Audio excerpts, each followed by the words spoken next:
Things heated up on the final day of the Olympic and Paralympic Trials. Let's get right into it, AB. Aaron Brown's consistency of greatness is astounding. And he joins us right now, right on cue. Aaron, your 12th national title, your 4th Olympics. How do you keep doing this? It's just a testament to my team around me, just being a true professional and approaching it like it's my first every time. And, you know, never taking the moment for granted. Anytime I can put on the maple leaf and represent my country, I'm always honored, and it's always a special time. And like my headband shows, I have a different purpose for each games that I go to. And I'm really trying to represent my family and the younger generation and inspire them to do great things. And yeah, I just keep approaching, and I love to win. So anytime I can go win another title, I'm going to take the opportunity. It was a beautiful win. Hey, Lose Yourself by Eminem was playing in this tent before your race, and I'm like, let me out there. It was so inspiring. But you were a little bit disappointed after the 100. Yeah. How'd you bounce back?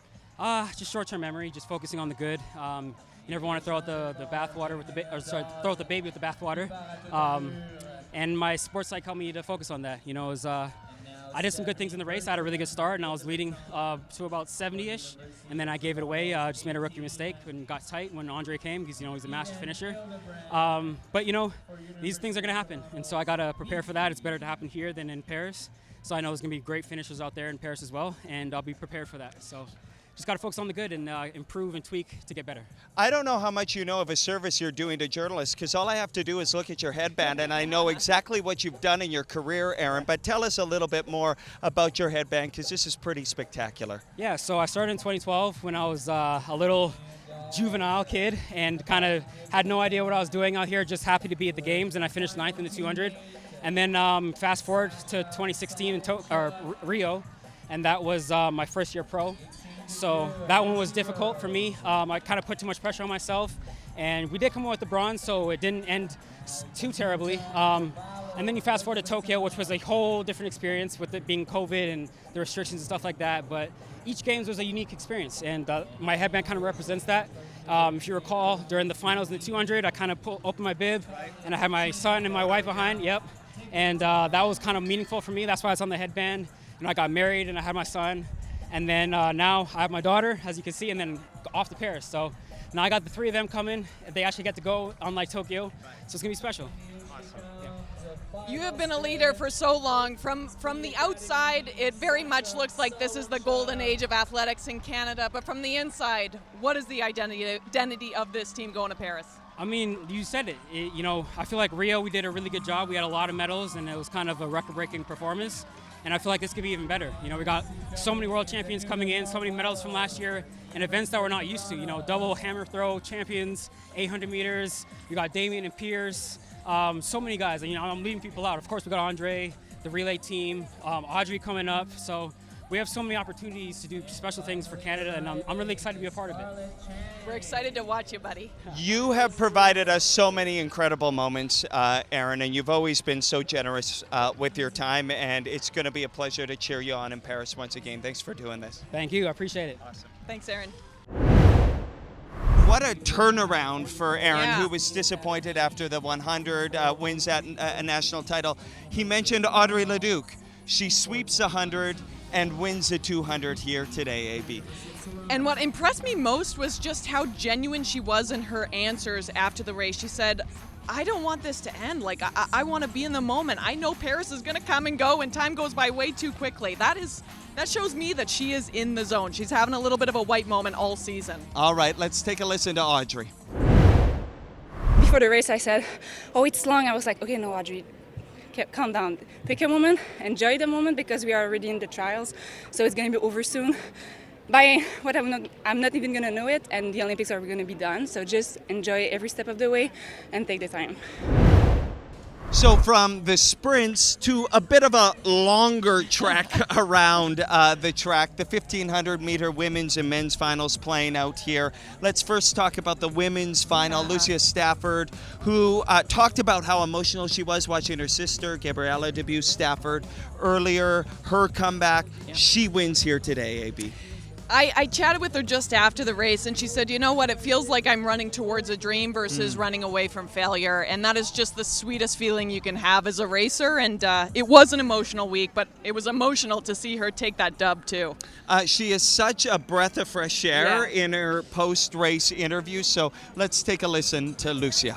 I mean, honestly, it's been an emotional week for sure. Like, yesterday I was super nervous for the semis, and afterwards I just was like feeling really weird, and I think it was just a bit of overwhelm because I mean I feel so lucky. It's a privilege to be in this position, to be able to say that I have so many people I care about here, and that I love the Canadian track community because we are all so close, but your heart is with them. So watching my sister compete, I think after the year she's had, to come back and win a national championships, even if she makes it or not, that's a huge victory. And honestly, like, being on the inside, just seeing her mindset before and after, smiling and enjoying the sport again, that's a huge victory. So it's really, really good to see. On the men's side of things, Kieran Lum really stepping into his greatness here today. We're stepping right into the middle of it as they wind things down here at Trials. But, you know, he wins the race here, AB, but now it's a bit of a waiting game for him to see if he's going to make the cut to go to Paris. He's put himself in the mix, and it was such a lovely, lovely race. I think a character race. Great, great future for Kieran. Let's listen to Kieran Lum, who is waiting to see if he's going to Paris. Yeah, I'm thrilled right now about where I'm at in the sport, and probably not so much where I'm at, but the momentum that I have right now. I think I've got an amazing support team behind me, my coach, friends, family that's here, an amazing sponsor that really supports me both on and off the track, and I think it really takes a village. It's a cliche, but it's a cliche for a reason. You know, I joked the other day, I've always looked up to you, Greg, and I am once again here today. You retired, you come back, and you're going to your second Paralympics. Try and find words to describe the scene that played out here today. I was just asked that like a second ago, so I don't know. I'm not like overly excited about it because I think the focus is just to go in and like enjoy the moment. I think we often put too many expectations on what it's supposed to look like, and you know, for me, I want to go there. I want to compete with my friends. I want to hang out with my fellow teammates and whatnot, and really just enjoy it. Like look for my family in the stands this time, and yeah, just like have a blast, just like we were doing earlier today. So. Nice.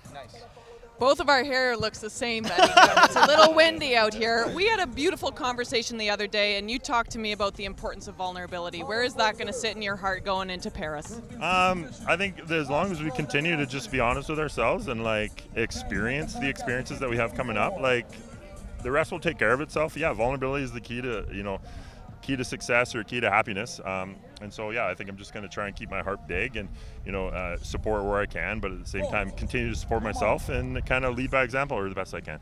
I felt ready to compete today watching your pre-competition routine. What are you yelling? What are you saying? I think I heard you say, let's have some fun. Well, what are you telling yourself? Because I was ready to run through a wall watching you. Right on, yeah. So it's all about having fun. So I yelled Divai, or what we're talking about, maybe divine, but Divai is like let's go in like Ukrainian Russian, and so it's just a way to pump me up. But like growing up as kids, we would go, hey, let's go play sports, let's go do this, and I also play around, let's go play shot put, but it's not this, it doesn't have the same ring anymore. So yeah. Amazing. Greg, I was telling AB, I'll never forget the day in Tokyo when you won Paralympic gold, the way you shot out of the tunnel and then just rocketed. I think it was your first throw that was the winning one in a Paralympic record. Now we get to watch you again. Yeah, it'll be fun. I was really happy with how the result went today. I was just hoping to throw somewhat over 15, and I had a really consistent series. So, yeah, it'll be cool to see what Paris has in store. We're doing a little bit different, but like always, let's go out there and have some fun. Awesome. Up top. Sorry, up top. Oh, man. All right, Greg, we'll see you in Paris. We're going to put a wrap on the show. You're off the hook for now. We'll see you in Paris. Outstanding. What a perspective from Greg Stewart. Couldn't we all heed that advice in our own lives about having a little bit more fun, AB? Fun and vulnerability. He's an absolute champion. What a day. What a day, It what a feels week. like we're That's ready a to wrap. we're ready to get on the plane to go to Paris.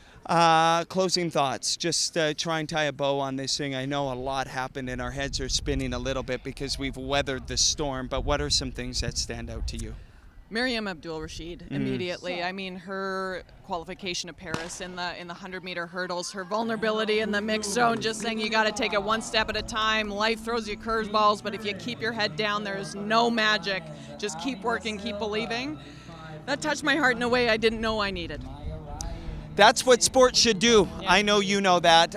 Thanks for tuning in throughout all of this. The Canadian Athletics team announcement for Paris 2024 is going to happen on Tuesday, and then away we go.